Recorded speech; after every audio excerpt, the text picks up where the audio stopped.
Hello, beautiful people. Let's see, this is day 14. Day 14. Thrive in 2025, the year of you. And today's topic, this is Tuesday. It's a great day to thrive on Tuesday.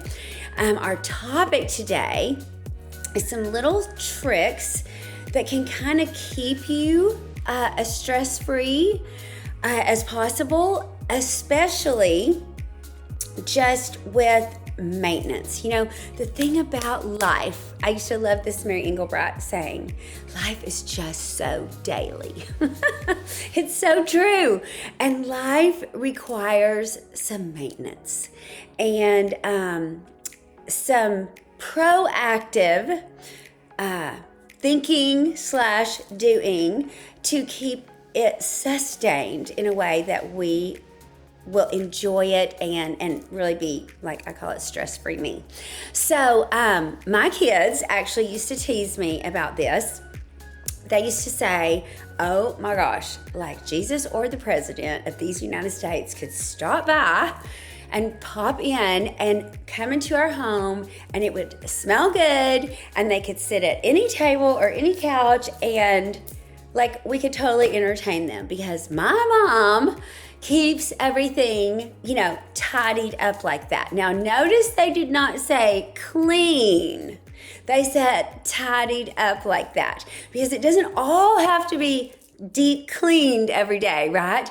But it can really, if you've ever noticed how clutter can raise your anxiety level, it can really help with this.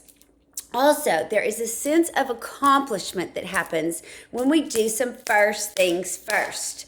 And so y'all know I prefer, now I can do my workout at any point in the day, but I prefer to do it in the morning. I prefer to have some quiet time in the morning before the rest of the world, you know, has gotten up and begun to move about the planet.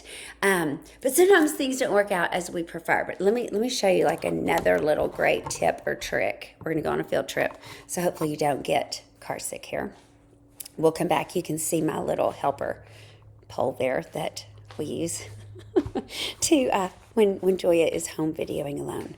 But this is one of the greatest tips or tricks that you could do for yourself for a sense of accomplishment. What is it? I know you've heard commanding officers, Navy SEALs talk about it. The power of making your bed. Making your bed. First thing when you get up in the morning, because then it gives you this sense of, okay, one thing is done. And see, even if with it behind me there, I can look at it, y'all, and go, that is a completed task. And it looks so beautiful. Like I'm so happy to look at her, right? Because she looks great. And then, you know, coming in to the table, there's just something about there not being mail and clutter and everything on the table. Now, I don't mind decorations back on the console back there because nobody really uses that for anything. But anybody, like how many does our table seats? 12 people can pop in on me and we can sit down and have coffee together. Now, I'm going to put this back on my little helper stand so that, you know, we don't want to drop the laptop. Hopefully that did not just stop the recording. Okay. So, here we go. So, clutter-free. Now, the counters also, that was a place. Now, I'm all about decorations, but I know what's a decoration and what is, you know, a pile of stuff. So like, look at the clean counter.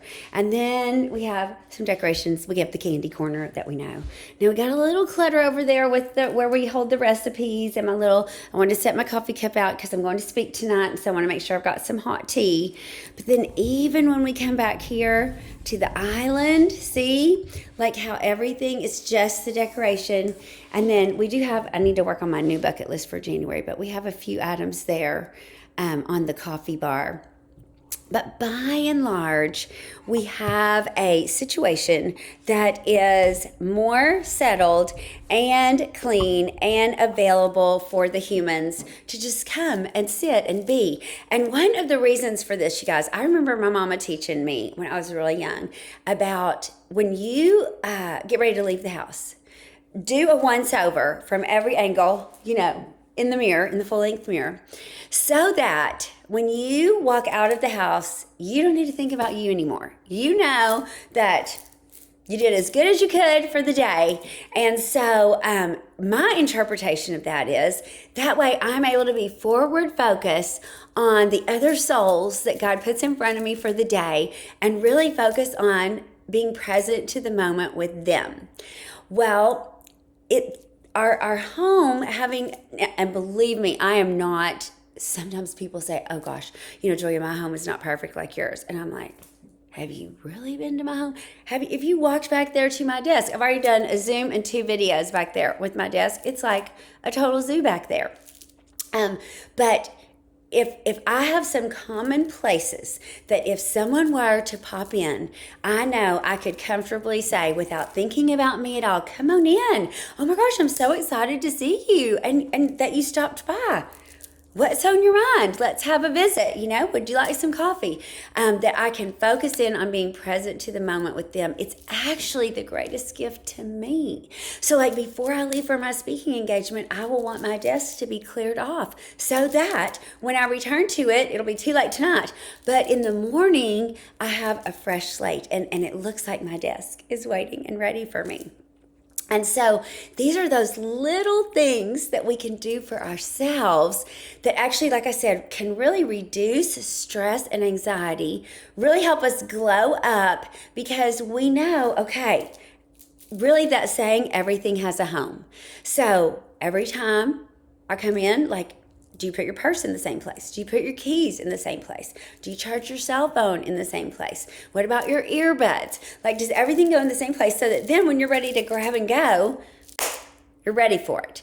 Even when I was unpacking from our 10-day love tour in Texas, I was putting some on-the-go snacks together in the pantry so that when I'm walking by that pantry door, I can just grab a couple of packages of nuts or whiffs and put them in my purse so that if I needed some nourishment, I've got it ready to go. But that doesn't need to be on the counter, right? The mail doesn't need to all be on the counter. It takes just as long to file something for my taxes as it does to open it, read it, and then try to decide where I'm going to put it, right? Well, let's just put it in the file folder where it goes.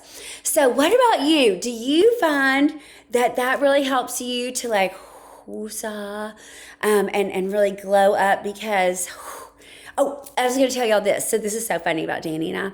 So the kitchen sink, to me, you really cannot see what's in the kitchen sink. If you're just gazing over. But that bothers Dan the man. Part of his glow up every day, y'all. It's that sink needs to be empty. Empty sink means we are on the glow up plan. And so it could be different things, right? For different ones of us. So what about you? What is part of your glow up? Does this give you some insightful tips? What are your tips and tricks that can help us glow up even more? And to me, for sure, a stress-free me is a glow up indeed. That might be a great affirmation, right? A stress-free me is a glow up indeed. So what are some of the things you do around your space to make sure that it's stress-free, clutter-free, anxiety-free, so that you can be present in the moment with the people that are with you and that you are with, and really enjoy their presence? I can't wait to hear. Have a totally terrific day 14, and I'll see you back here tomorrow.